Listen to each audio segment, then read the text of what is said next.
Hello दोस्तों, कैसे हो आप सब। तो एक बार फिर से स्वागत है आपका हमारे चैनल पे। तो फ्लैश में अब तक हमने देखा कि कैसे ओलिवर क्वीन यानी कि एरो की बात सुन बैरी ने अपनी शक्तियों का इस्तेमाल लोगों की भलाई में करना शुरू कर दिया है, जो बैरी को 10 महीने पहले हुए स्टार लैब में पार्टिकल एक्सीलरेटर के एक्सप्लोजन से निकले बिजली के कारण मिला था। तो चलिए अब शुरुआत करते हैं हम अपने अगले एपिसोड की, जो कि है एपिसोड 8, जिसके पहले ही सीन में हमें एक बैंक रॉबरी दिखाया जाता है, वो भी एक मेटा ह्यूमन के द्वारा, जिसकी खासियत थी कि वो लोगों को अपने वश में कर लोगों को गुस्सा दिलाता है, जिसका नाम है रॉय बिब्लो, जो अपनी शक्तियों का इस्तेमाल लाल रंग की रोशनी से करता है। यानी जो भी शख्स एक बार बिब्लो की आंख में देख लेता है वो बिब्लो के वश में हो जाता है और अपना टेम्पर खो देता है। और यही बैंक में मौजूद सभी शख्स के साथ होता है, जो अपना टेम्पर खोकर आपस में ही झगड़ने लगते हैं, जिसका फायदा उठाकर बिब्लो बैंक से कैश चोरी कर भाग निकलता है। तो वहीं सिस्को अपने सिस्टम से बैरी को रॉबरी की खबर देता है, जहां बैरी एन वक्त पर पहुंचकर सभी को नॉर्मल करता है, चूंकि बिब्लो के वहां से निकलते ही लोगों पर से बिब्लो का वश भी उतर जाता है। तो वहीं दूसरे सीन में हमें आइरिस और एडी को साथ में दिखाया जाता है। और अब आइरिस का पोस्ट इतना फेमस हो चुका है कि अलग अलग जगहों से लोग आइरिस से जुड़ने लगे हैं और अपना एक्सपीरियंस आइरिस से शेयर करने लगे हैं, जिसमें एक शख्स ने सिटी में एक ऐसे इंसान को देखा है जिसके शरीर से आग निकलती है। और इन सब लेटेस्ट अपडेट से आइरिस काफ़ी खुश होती है, पर आइरिस का बॉयफ्रेंड एडी को आइरिस के पोस्ट में कोई दिलचस्पी नहीं होती है। साथ ही आइरिस का फ्लैश की तरफ यूँ झुकाव देख एडी फ्लैश को बिल्कुल पसंद नहीं करता है और इसीलिए एडी अपने सीनियर से रिक्वेस्ट करता है कि वो फ्लैश को गिरफ्तार कर जेल में डाल दे। और जब आइरिस को अब एडी की मन की बात पता चलती है, उन दोनों में दूरियां आने लगती है, जिसके बाद आइरिस वापस से फ्लैश को मिलने बुलाती है और फ्लैश को बताती है, मेरा बॉयफ्रेंड तुम्हें बिल्कुल पसंद नहीं करता, पता नहीं क्यों उसे लगता है तुम शहर के लिए नुकसानदायक हो, वो तुम्हें जेल भेजना चाहता है और मुझे तुम पर पूरा यकीन है, तुम कभी किसी को नुकसान नहीं पहुंचाओगे।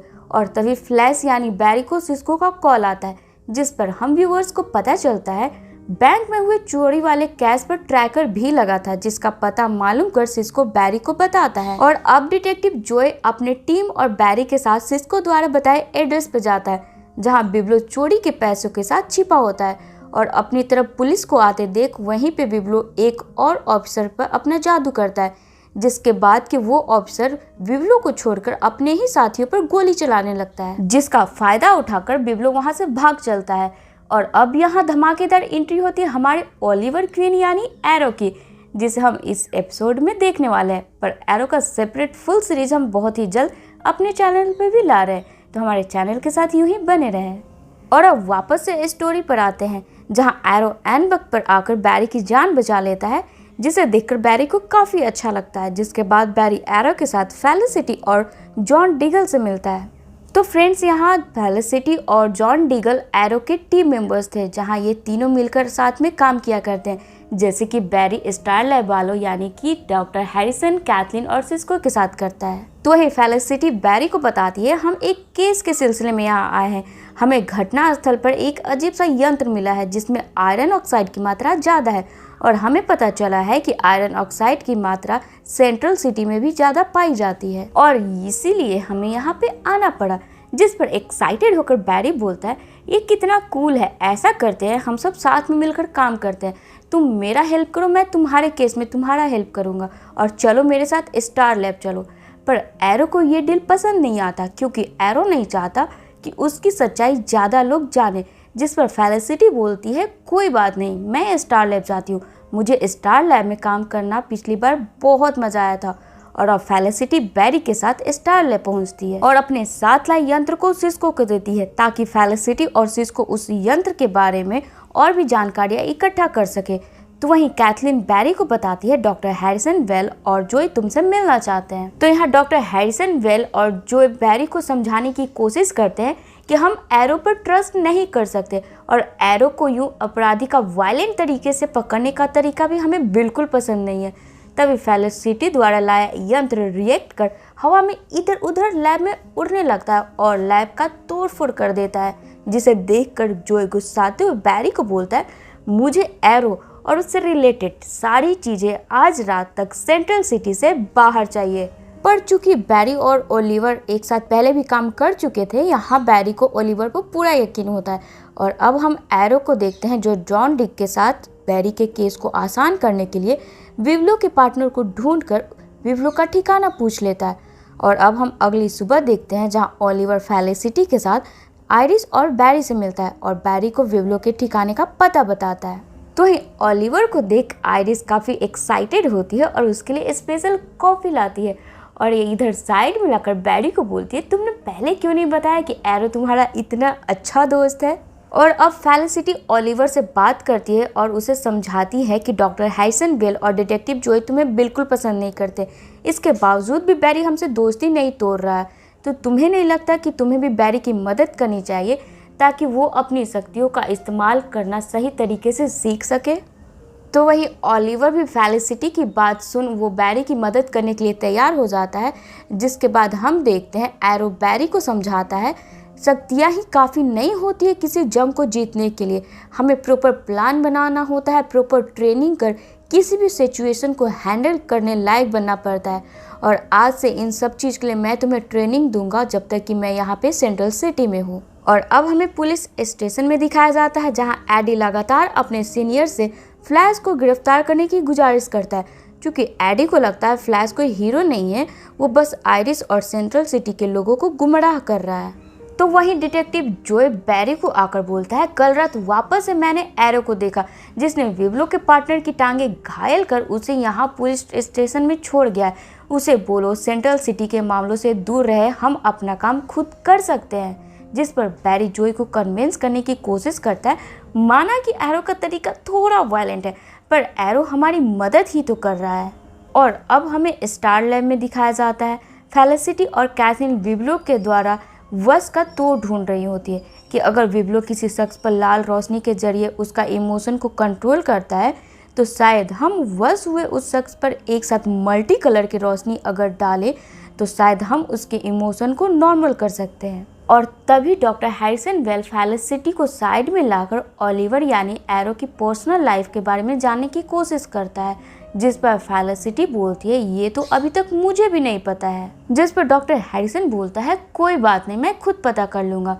तो वहीं अब सिस्को के द्वारा बैरी को विवलो का पता मिल जाता है, तो वहीं फेलिसिटी चाहती है कि बैरी विवलो को पकड़ने अकेले न जाए, वो एरो को भी साथ में ले जाए। पर बैरी वहां ओवर कॉन्फिडेंट होकर अकेले ही निकल पड़ता है। तो वहीं एक बार फिर से बैरी दुश्मन के चंगुल में फंस जाता है, क्योंकि विवलो ने जानबूझकर अपना एड्रेस सिस्को को पता करने दिया था ताकि बैरी वहां आ सके। और वहीं विवलो बैरी को भी अपनी शक्ति से लाल रोशनी के द्वारा उसका टेम्पर हाई कर देता है, जिसका नतीजा ये होता है कि जब बैरी वापस से स्टार लैब पहुंचता है, कैथलीन की छोटी सी बात भी बैरी को काफ़ी बुरी लगती है और यहाँ उन दोनों के बीच बहस हो जाती है। तो ही एरो का मैसेज मिलते ही बैरी एरो से मिलने जाता है, पर वहाँ अपना प्रैक्टिस ना करके बैरी एरो से बिना बात के ही झगड़ा करने लगता है और फिर उसी मूड के साथ अपना पुलिस स्टेशन आता है। तो वहीं अपने सीनियर से भी वो उसी तरीके से गुस्सा कर बातें करने लगता है, जिसे देखकर जॉय उनके बीच में आता है और बैरी को शांत करने की कोशिश करता है। पर यहाँ बैरी जॉय पर भी चिल्लाने लगता है कि तभी बैरी की नज़र आइरिस पर पड़ती है जो एडी के साथ वहाँ से निकल रही होती है, जिसके पीछे बैरी भी फ्लैश बनकर निकल जाता है। और अब हम स्टार लैब में फेलिसिटी को देखते हैं, जिसे एरो का कॉल आता है और वो बैरी के अजीब बिहेवियर के बारे में फेलिसिटी को बताता है। तो वहीं जॉय भी आकर सभी को बैरी के गुस्से के बारे में बताता है, जिसके बाद डॉक्टर हैरिसन फेलिसिटी को बोलता है, ऐसा लगता है अब हमें एरो की ज़रूरत है, क्या तुम उसे प्लीज़ हमारे लिए बुला सकती हो। और अब हमें आइरिस और एडी को दिखाया जाता है, जहां आइरिस एडी को समझाती है कि फ्लैश उतना भी बुरा नहीं है जितना तुम समझते हो, मैं उससे कई बार मिल चुकी हूँ। तो वहीं आइरिस की बात सुन एडी उस पर और भी गुस्सा हो जाता है, क्योंकि आइरिस बिना एडी को बताए आज तक फ्लैश से मिलती आ रही थी। और अब वहीं बैरी आ जाता है फ्लैश बनकर और एडी पर वार करता है, क्योंकि फ्लैश को लग रहा था कि एडी आइरिस को उससे दूर करने की कोशिश कर रहा है और गुस्से में बिना कुछ सोचे समझे वहाँ पे फ्लैश एडी की अच्छी खासी सी कुटाई कर देता है, जिस पर आइरिस फ्लैश को रोकने की कोशिश भी करती है पर फ्लैश नहीं रुकता। तो वहीं सीसीटीवी के जरिए स्टार लैब में सबको फ्लैश का लोकेशन भी पता चल जाता है, जहां एन वक्त पर एरो आता है और फ्लैश को कंट्रोल करने की कोशिश करता है और दोनों के बीच यहाँ कांटे की टक्कर होती है, जिसमें बैरी कभी एरो पर हावी होता है तो कभी एरो बैरी को कंट्रोल करने में लगा होता है। और फ्रेंड्स, ये वाला सीन ना एरो वर्सेस बैरी एकदम से मस्त वाली होती है। तो वहीं इसी क्रम में एक समय ऐसा आता है जब एरो बैरी की गर्दन को पकड़ लेता है और उसे एक जगह खड़ा कर देता है। और मौका पाते ही डॉक्टर हैरिसन बेल और डिटेक्टिव जोय आकर बैरी की आंखों के सामने मल्टी कलर यानी रंग बिरंग की लाइटें को लाकर उसकी आंखों की तरफ फोकस करते हैं।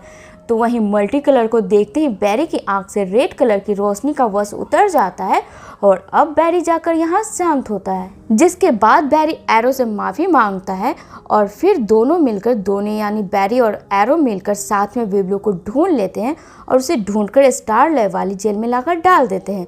और अब एरो चाहता है कि अब जब इतने लोग एरो की सच्चाई जान चुके हैं वो इस बात को गुप्त ही रखें। तो फ्रेंड्स, एरो ऐसा क्यों है और वो अपनी पहचान छुपा कर क्यों रखना चाहता है, इन सारी चीज़ों के बारे हम एरो के सेपरेट सीरीज में देखेंगे, जो कि बहुत ही जल्द हमारे चैनल पे आप लोग के लिए मैं ला रही हूँ। तो वहीं अब एपिसोड में हम आगे देखते हैं। एडी आयरिस से मिलने आता है और पूछता है, क्या तुम अभी भी चाहती हो कि मैं फ्लैश को हीरो मानूं?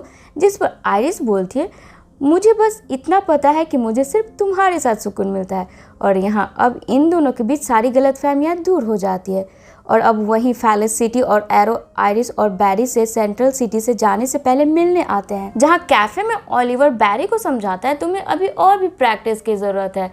तो अब हमें अगले सीन में दिखाया जाता है जब बैरी फ्लैश बनकर आयरिस से कल रात हुए गलती के लिए माफ़ी मांगता है, पर वहाँ आयरिस फ्लैश को माफ़ नहीं करती और फ्लैश को बोलती है आगे से वो दोनों नहीं मिलेंगे, और ये बोलकर आयरिस यहाँ से चली जाती है। तो वहीं एपिसोड के आखिर में हमें एक सुनसान सड़क पर डरा सहमा हुआ एक शख्स को दिखाया जाता है जो सड़क के किनारे बैठा होता है कि तभी दो लोग आकर उसे छेड़ने लगते हैं, जहां गुस्से में वो बैठा शख्स खड़ा होता है जिसके पूरे बॉडी से आग निकल रहा होता है। तो फ्रेंड्स, ये कोई और नहीं बल्कि रॉनी था। रॉनी यानी कैथलीन का फियांसे, जो 10 महीने पहले हुए एक्सप्लोजन में मारा गया था। तो फ्रेंड्स, यहाँ इसी धमाकेदार ट्विस्ट के साथ ये एपिसोड यहीं पे खत्म हो जाती है। तो अगर आप इसके आगे वाले एपिसोड को देखना चाहते हो तो कमेंट बॉक्स में नेक्स्ट लिखना तो बिल्कुल ना भूलें।